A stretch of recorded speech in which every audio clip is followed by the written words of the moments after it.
ouverte, si pour, elle est indiquée pour le rachis cervical haut, on a, si je peux voir C1, C2. Là, c'est le corps vertébral de C2, l'apophyse épineuse de C2, et là, c'est l'apophyse épineuse de C3. Et là, c'est l'apophyse odontoïde, et là, c'est les masses latérales. Et là aussi, il faut étudier cet espace.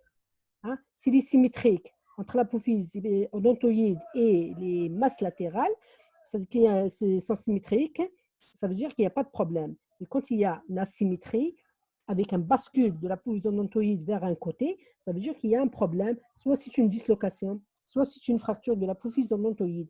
Il faut compléter les examens complémentaires TACM pour voir s'il n'y a pas une fracture ou une luxation. Il faut faire très attention. À ce niveau, étudier cet espace et cet espace. D'accord? Après, il y a les radiographies, bien sûr, toujours radiographie standard du rachis cervical. C'est valable pour tout le rachis, les 3/4 droit et les 3/4 gauche. C'est juste pour explorer les trous de conjugaison, juste les trous de conjugaison, c'est tout. Voilà, les trous de conjugaison, d'accord? Les 3/4 droit et pour le côté droit et les 3/4 gauche pour le côté gauche. On a aussi les clichés dynamiques. C'est une radiographie standard du rachis, toujours incidence profil, mais soit elle est faite en extension, soit elle est faite en hyperflexion. Quand on a des doutes, par exemple, s'il y a une fracture et on ne sait pas si c'est une fracture stable ou instable, là, il faut faire des clichés dynamiques pour voir si ça bouge ou ça ne bouge pas. Si ça ne bouge pas, il n'y a pas de problème. Si ça bouge, ça veut dire qu'il y a une fracture instable qu'il faut traiter en urgence. D'accord? Est-ce que Oui, c'est docteur. clair? Oui, docteur. Alors, pour le scanner, j'ai déjà montré les images du scanner. Le scanner, il est surtout sensible pour les structures osseuses, si je peux voir les structures osseuses. Et malheureusement, pour le scanner, il n'y a pas, il montre juste, on peut réaliser des coupes juste de reconstruction sagittale. On ne peut pas faire des coupes sagittales comme l'IRM. D'accord? Ce sont des coupes de reconstruction sagittale. Et il ne montre pas tous les éléments du rachis, de l'intérêt des radiographies standards par rapport au scanner. D'accord? Et on peut réaliser des coupes axiales pour voir l'arc surtout postérieur de la vertèbre. Pour le scanner, je m'excuse, l'indication de scanner, elle est vraiment limitée.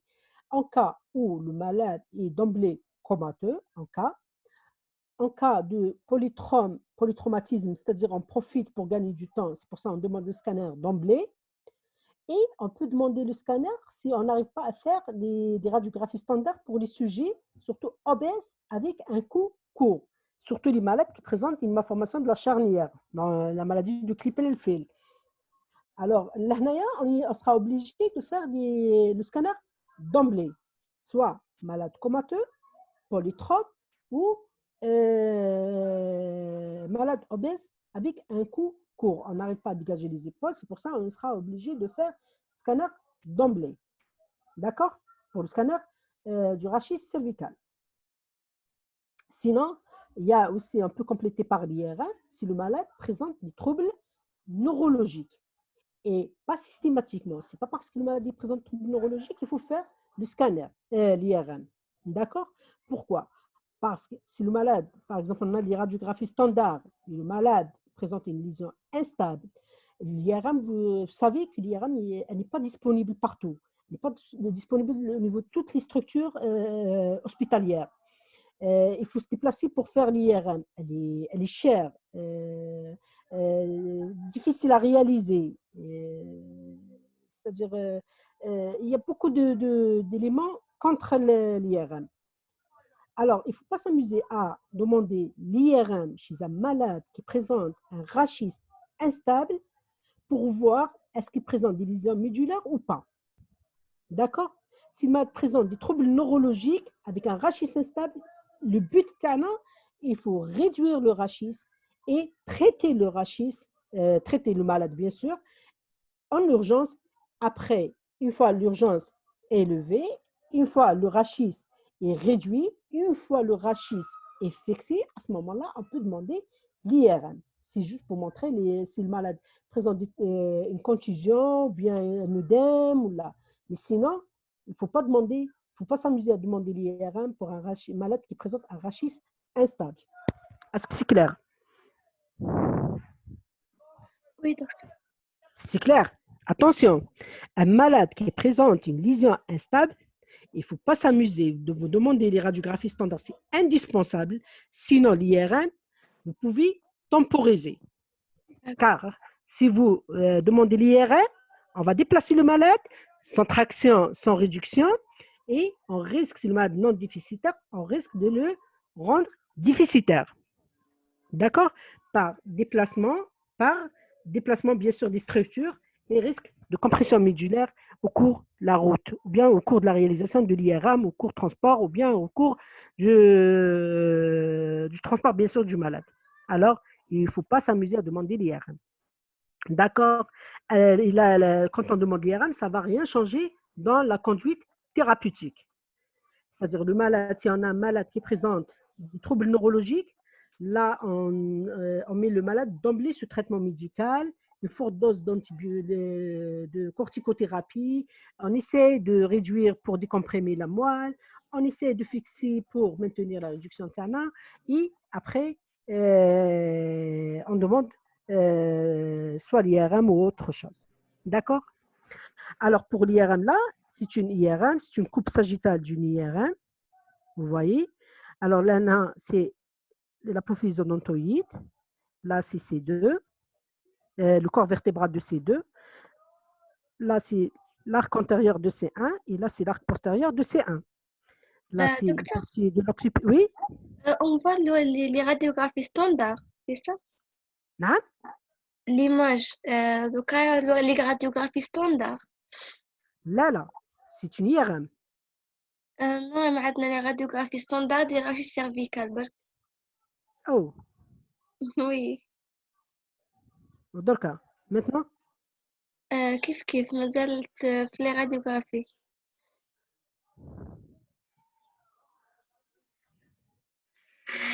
Je m'excuse. Maintenant? Maintenant, oui, IRM Ah, coupe il y a sagittale. l'IRM. Voilà. L'IRM, c'est une coupe sagittale de l'IRM. Alors, vous voyez là, c'est le corps vertébral de C2. Hein? Et là, c'est l'apophyse odontoïde de C2. L'apophyse odontoïde, pardon. L'apophyse odontoïde. Là, c'est l'arc antérieur de C1. Et là, c'est l'arc postérieur de C1. D'accord.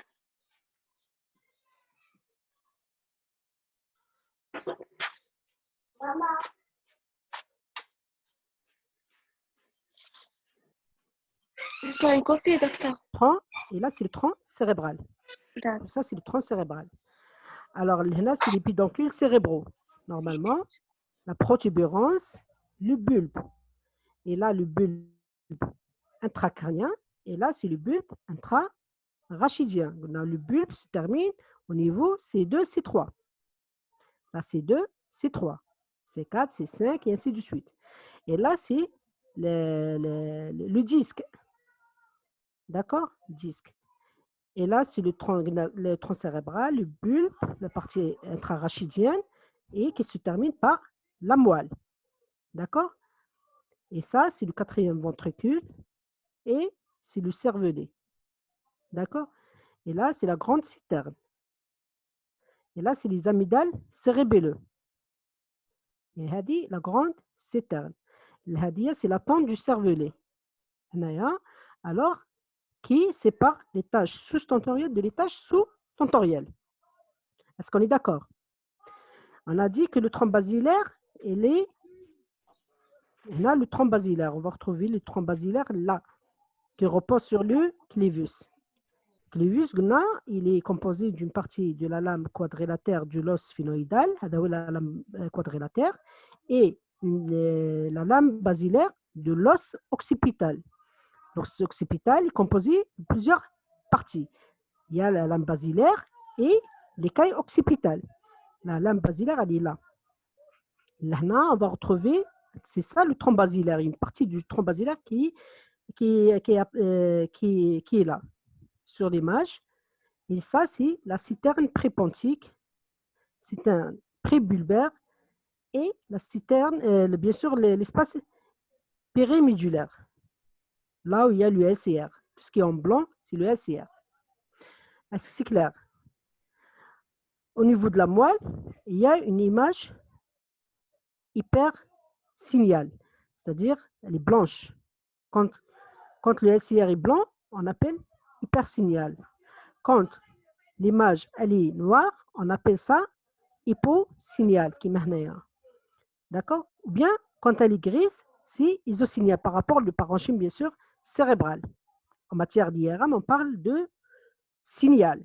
Les radiographies standards, on parle d'opacité, clarté. Le scanner, on parle de densité, hyperdense, hypodense ou isodense. En matière d'IRM, on parle de signal ou intensité. Hypersignal, hyposignal ou isosignal.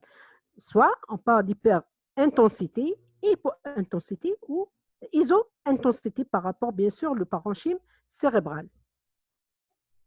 Et vous voyez là, au niveau de la moelle, elle est égale à la moelle, au niveau de sa partie centrale, il y a une image en hypersignal étendue sur plusieurs étages. C'est une contusion post-traumatique intramédulaire qui peut être réversible ou irréversible. Ça dépend. D'accord? Est-ce que vous avez des questions?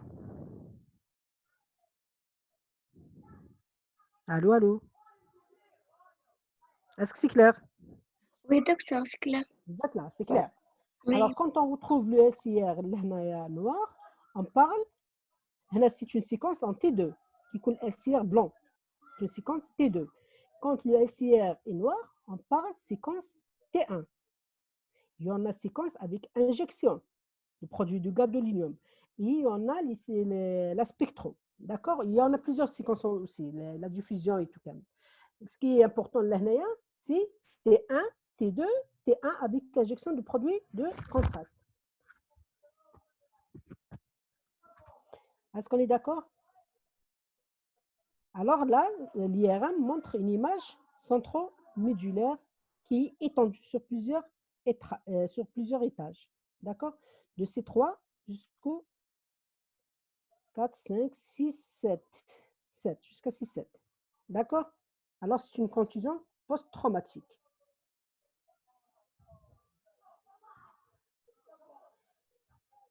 On passe le traitement. Bien sûr, on peut compléter par une angiographie s'il y a suspicion de lésion vasculaire. D'accord? Sinon, ce n'est pas la peine.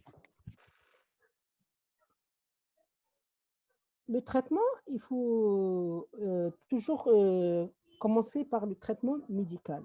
Et là, j'insiste sur le traitement. Il faut commencer le traitement dès le ramassage, sur les lieux de l'accident. Sur les lieux de l'accident, il faut commencer votre conduite à tenir. C'est là où on commence la prise en charge. Et c'est là où le malade, c'est-à-dire soit on va, on va diminuer les risques d'irréversibilité. D'accord? Alors, là, il faut commencer le traitement médical sur les lieux de l'accident. Sur les lieux de l'accident, il faut commencer le traitement médical. Il faut commencer la prise en charge. J'insiste sur ça. Alors, la première chose, il faut faire un bon ramassage.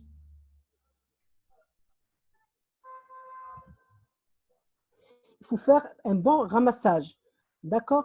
Et pour faire un ramassage correct, il faut au moins 8 mains. Il y a 2 mains sous la tête, il y a 2 mains sous les épaules, il y a 2 mains sous les fesses et 2 mains sous les pieds. Alors, il faut 8 mains pour faire un ramassage correct. Et la tête doit être dans le même axe que le corps. D'accord? Pour faire un ramassage correct. D'accord? Et après le ramassage, bien sûr, il faut une immobilisation. Avant de faire le ramassage, il faut immobiliser, bien sûr, les différentes parties touchées du corps et du corps de l'être humain, bien sûr. Si pour le rachis, il faut mettre un collier, il faut immobiliser le cou par un collier. Et le collier, il faut avoir un collier rigide, pas un collier souple. Il faut faire un collier comme celui-là, un collier rigide, avec un appui mentonnier et un appui occipital. D'accord? Pas un collier mousse sans appui mentonnier, sans appui occipital. Après, on fait le ramassage correctement et commencer la conduite à tenir, toujours comme le traitement médical sur les lieux de l'accident. Alors, il faut libérer les voies aériennes. Il faut, si le malade présente un score de Glasgow inférieur ou égal à 8, il faut intuber le malade. Malgré qu'il est stable sur le plan respiratoire, malgré qu'il est bien coloré, mais si le score de Glasgow est inférieur ou égal à 8, il faut intuber le malade pour assurer une bonne oxygénation du corps et du cerveau et bien sûr de la moelle pour minimiser ou pour diminuer les phénomènes d'ischémie. Quand on diminue les phénomènes d'ischémie, ça veut dire qu'on va diminuer on va donner toutes les chances de récupération, même s'il présente une lésion instable, même s'il présente des troubles, une atteinte médulaire, mais le but, c'est de diminuer quand on laisse le malade sans oxygénation. Il y a le risque que l'ischémie va augmenter. Quand l'ischémie elle occupe un étage, elle va se développer en hauteur et en largeur. Si elle développe en hauteur, elle va toucher d'autres étages sous-jacents et ça peut aggraver le statut clinique du malade. Par exemple, si le malade présente une paraparésie, par exemple, il va développer une tétra. S'il va développer une tétra et on ne traite pas le malade, et on laisse le malade, toujours il développe l'ischémie. Après l'ischémie, c'est l'œdème périlésionnel. Après l'œdème périlésionnel, il y a l'ischémie qui va se développer et ça va s'étendre en hauteur et en largeur. Et si le malade ne présente pas de troubles respiratoires, il va présenter des troubles respiratoires et même un arrêt cardiaque, surtout si le rachis cervical qui est touché. Alors, c'est pour ça, j'insiste sur la prise en charge sur les lieux de l'accident avant d'envoyer le malade sur une structure hospitalière. La première chose, il faut une immobilisation soigneuse. Il faut faire un bon ramassage. Il faut commencer le traitement médical, surtout libérer les voies aériennes et intuber le malade si le score de Glasgow est inférieur ou égal à 8 pour assurer une bonne oxygénation. Et lutter contre l'hypercapnie. Il faut des abords solides pour assurer un remplissage et même une transfusion si c'est possible.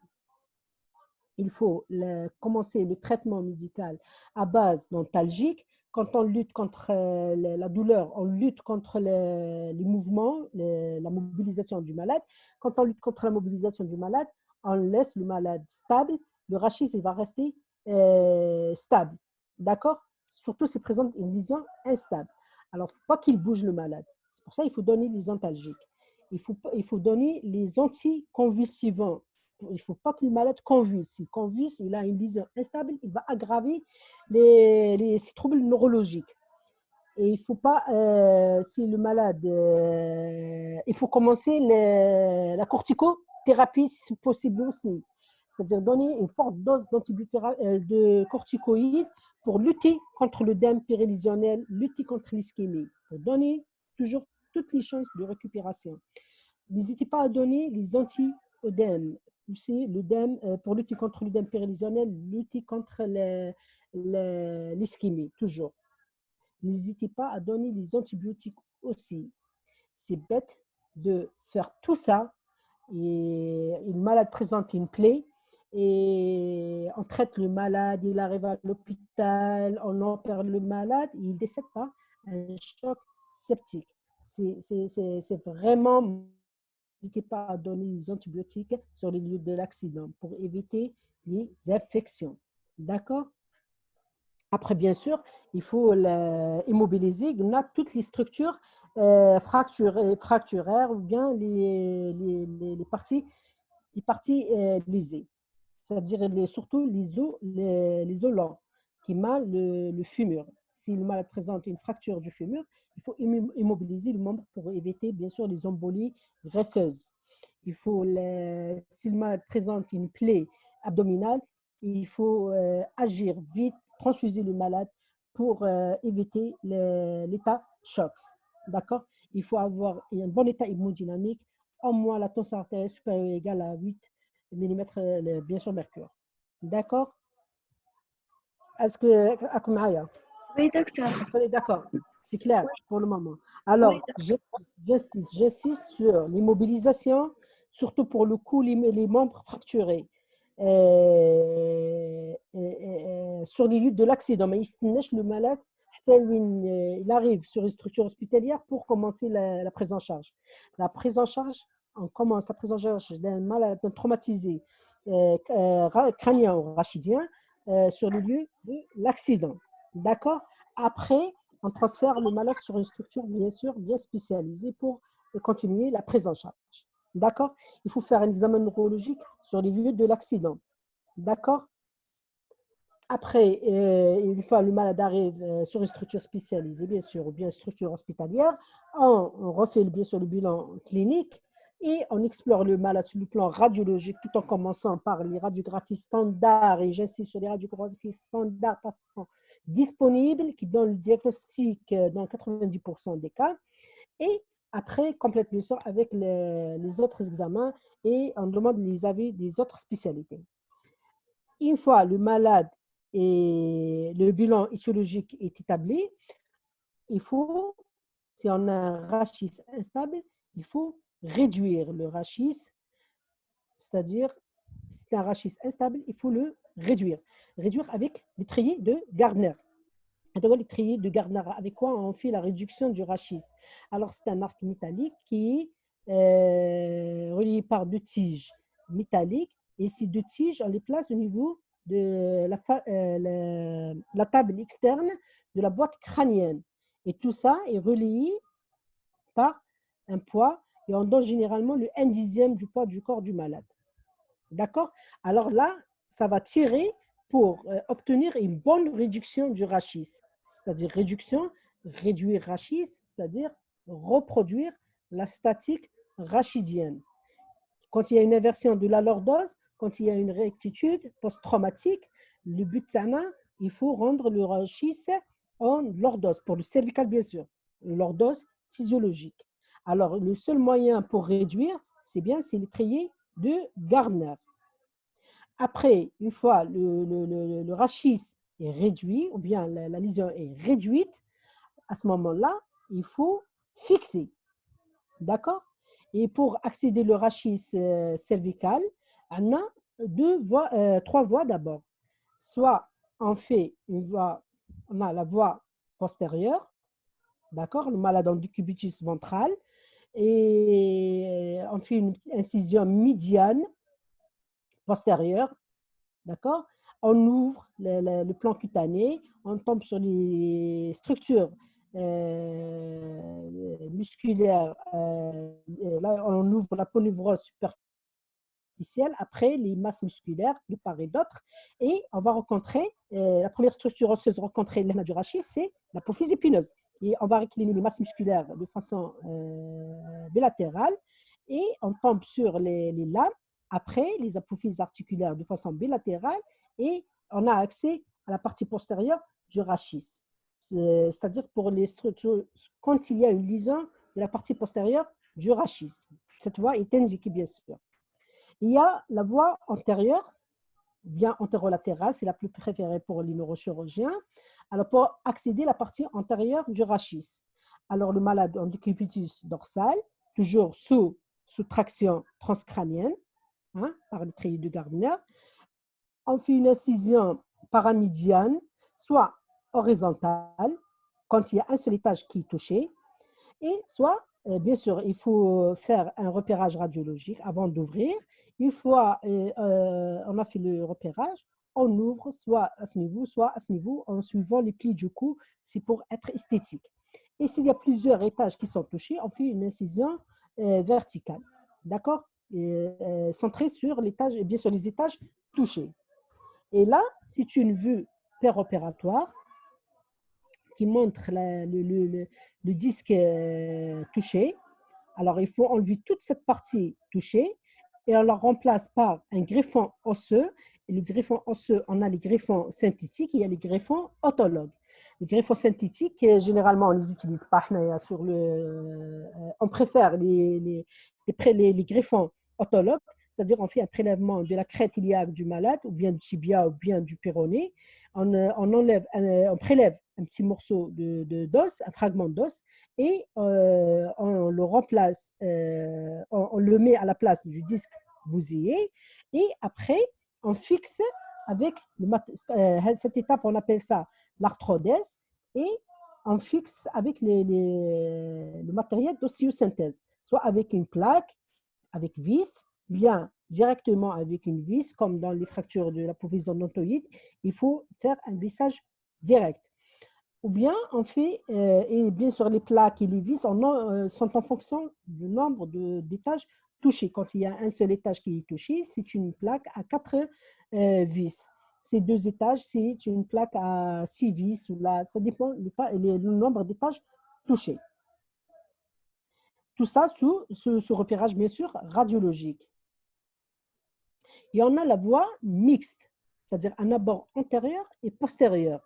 Dans certaines lésions, comme la luxation avec accrochage articulaire, quand on n'arrive pas à réduire à l'aide de l'étrier de Gardner, on est obligé de réduire chirurgicalement. C'est-à-dire on ouvre par voie postérieure, on fait une réduction chirurgicale, après on tourne le malade et on opère pour fixer, par voie antérieure pour fixer. C'est-à-dire on place le greffon et le matériel d'ostéosynthèse. Une fois on a le greffon est en place, on fait un repérage radiologique ou bien on fait une radiographie post-opératoire. Quand tous les éléments sont en place, on peut enlever des treillis de Gardner. D'accord? On n'enlève pas le treillis de Gardner, il faut maintenir les treillis de Gardner jusqu'à la fin de l'intervention. Une fois on a tous les éléments sont en place, باش نحو les treillis de Gardner. Alors là, c'est une vue au scope opératoire, alors qui montre une fracture tassement de C5. Alors, c'est une fracture communitive de C5. D'accord? Alors, c'est une lésion instable. C'est un malade sous intubation, bien sûr, orotrachéale. Là, c'est le moyen par lequel on fait le repérage. D'accord? C'est l'étage C6.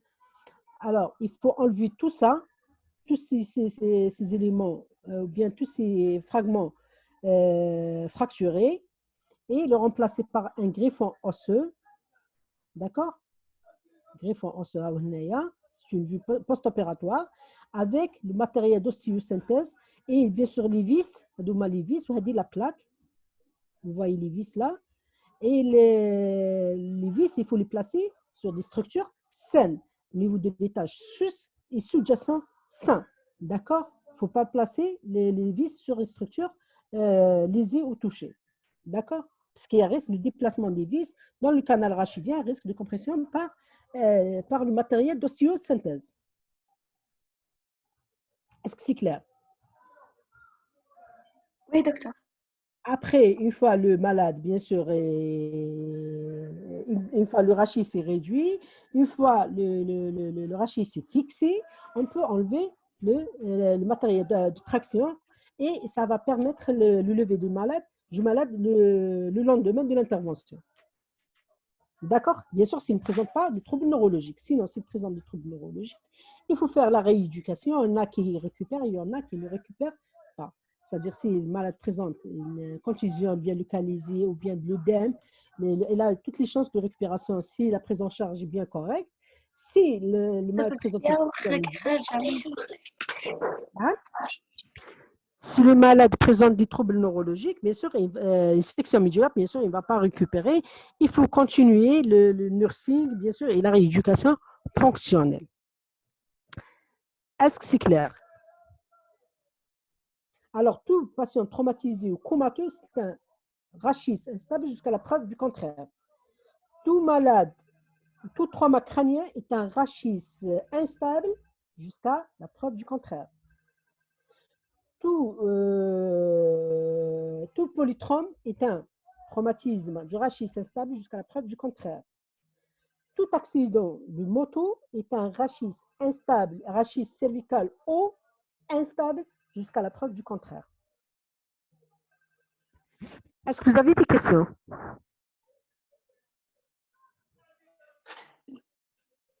Est-ce que vous avez des questions? Apparemment, il y Là, a... vous avez le... Non? Comment? Apparemment, il y a pas... Dans la description, il n'y a pas de questions. Mais... Dans tous les cas, il y a un petit résumé. Il faut faire très attention quand vous avez un traumatisé. Il faut bien comprendre, il faut connaître l'anatomie, il faut connaître l'anatomie radiologique pour mieux interpréter, bien sûr, les radiographies standards, pour une bonne prise en charge du malade. Il faut bien connaître la stabilité rachidienne. Il faut connaître la statique rachidienne pour mieux comprendre la stabilité rachidienne. Il faut bien connaître l'instabilité rachidienne. Il faut bien, il faut une bonne prise en charge du malade pour lui donner toutes les chances de récupération, d'accord? Car ce n'est pas l'étape finale hospitalière qui est importante. Non, c'est l'étape pré-hospitalière qui est la plus importante. Si le malade est bien pris en charge sur les lieux de l'accident, si le ramassage est bien fait, si le traitement a été bien instauré, et si le malade arrive sur la structure hospitalière dans de bonnes conditions, c'est-à-dire il a toutes les chances de récupération s'il présente des troubles neurologiques. C'est-à-dire l'étape finale, c'est juste pour réduire et fixer, c'est tout. Si le malade a une très mauvaise prise en charge avec la non mise en condition correcte, le malade, il va, même s'il n'est pas déficitaire, il risque de développer un déficit permanent. Et surtout, c'est une population jeune, surtout du sexe masculin. Alors, il faut bien analyser votre mal. Il faut bien analyser les radiographies standards. Il faut faire un bilan radiologique, un bilan clinique, un bon examen neurologique. Il faut bien prendre en charge le malade. Il faut commencer votre conduite sur les lieux de l'accident et j'insiste sur ça. N'hésitez pas à immobiliser. C'est un geste très simple d'immobiliser le cou par un collier correct, un collier rigide avec un appui mentonnier et un appui occipital. Après, vous pouvez déplacer le malade comme vous voulez. D'accord? N'hésitez pas. N'hésitez pas à faire, si vous êtes des médecins, futurs médecins réanimateurs ou futurs médecins urgentistes, n'hésitez pas à examiner le corps du malade. Ce n'est pas parce que vous êtes un neurochirurgien, vous allez examiner, vous allez faire un examen neurologique et on laisse le reste du corps, on ne l'examine pas. Il faut bien examiner le malade parce que s'il présente, s'il a une fracture, par exemple, instable ou sans trouble neurologique, ou il présente un épanchement intrapéritonéal ou bien une fracture du fémur, il risque d'avoir des troubles et des troubles hémodynamiques qui vont aggraver les troubles médulaires. Alors, n'hésitez pas à examiner le malade bien sur tous les plans, c'est-à-dire examen neurologique, examen des autres appareils et faire un bilan clinique, un bilan bien sûr clinique, radiologique et la prise en charge. N'hésitez pas à commencer la prise en charge, même si c'est un domaine qui ne vous intéresse pas, même si c'est un autre domaine. Si vous avez un malade devant vous, il faut faire le nécessaire pour lui donner toutes les chances de récupération. D'accord? Oui, Est-ce que c'est docteur. clair? Oui, docteur. Voilà, on a terminé. Normalement, pour conclusion, bien sûr, les traumatismes du rachis sont des traumatismes graves par les lésions médulaires et les taux des handicaps qui ont réduit. Une bonne prise en charge dès le moment de l'accident réduit le taux de morbidité et facilite leur réinsertion sociale. Ce n'est pas parce que c'est un rachis, ça condamne le malade. Il peut récupérer, il peut reprendre ses activités bien sûr, quotidiennes. Voilà. Je vous souhaite une bonne chance. Si vous avez des questions, n'hésitez pas à les poser. Et si vous voulez faire des séances sur les radiographies standards, il n'y a pas de problème aussi. Oui, docteur. N'importe quel jour.